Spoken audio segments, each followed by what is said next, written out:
Darmanin accusé de faire campagne aux frais de la République, avec cette réception géante. Le garde des Sceaux a invité l'ensemble des parlementaires français, députés, sénateurs et eurodéputés, au ministère de la Justice. Sans de la fête, plusieurs responsables d'opposition accusent Gérald Darmanin de mettre les moyens du ministère de la Justice au service de ses ambitions politiques personnelles. En cause, la réception géante qu'il organise ce lundi 12 mai au soir, place Vendôme. Le locataire des lieux a effectivement convié l'ensemble des parlementaires français, sénateurs, députés, députés européens, pour un temps d'échange suivi d'un cocktail dînatoire, selon le carton d'invitation consulté par Public Sénat. Au total, plus de 1000 élus l'ont reçu, dont en théorie Marine Le Pen, Laurent Wauquiez, Manon Aubry ou encore Gabriel Attal. Sur le papier, Gérald Darmanin souhaite notamment évoquer son projet de réforme du système judiciaire qu'il commence à esquisser. En réalité, cette grand-messe au ministère fait craindre à certains une sorte de mélange des genres entre le responsable gouvernemental et l'éventuel prétendant pour la présidentielle 2027. Entre l'homme et le ministre.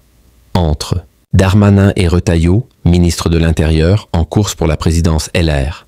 Il y a des questions à se poser sur l'utilisation des moyens des ministères pour leur propre campagne personnelle. Elle résume ainsi l'eurodéputée insoumise Manon Aubry au HuffPost, qui a bien reçu l'invitation, mais comme beaucoup de responsables d'opposition, n'ira pas. Je n'ai jamais vu ça. Je n'ai jamais vu ça. Dénonce encore plus franchement le socialiste Patrick Kanner auprès de Public Sénat en évoquant un seul précédent pour un tel parterre d'invités, celui de la Garden Party présidentielle et traditionnelle à l'Élysée le 14 juillet. De la part du président, de la part du Premier ministre, pas de problème. De la part d'un ministre, même Gérald Darmanin, c'est la course à l'échalote, continue le président du groupe PS à la Chambre haute en Mossad Pelamaresto, accusant le locataire de la place Vendôme de faire campagne aux frais de la République.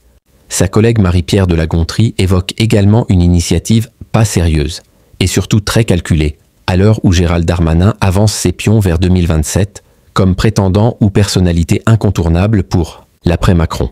On va servir de faire valoir à la présentation de son programme présidentiel, dénonce ainsi l'élue parisienne qui attend, plutôt que le ministre, vienne davantage devant la commission des lois. Une forme de scepticisme qui semble même gagner les rives du bloc central. C'est curieux. Les ministres reçoivent souvent des parlementaires dans leur ministère, assure un député Horizon, le parti d'Édouard Philippe. Mais jamais dans ces proportions. L'élu n'ira pas écouter la bonne parole non plus. Il a déjà son candidat.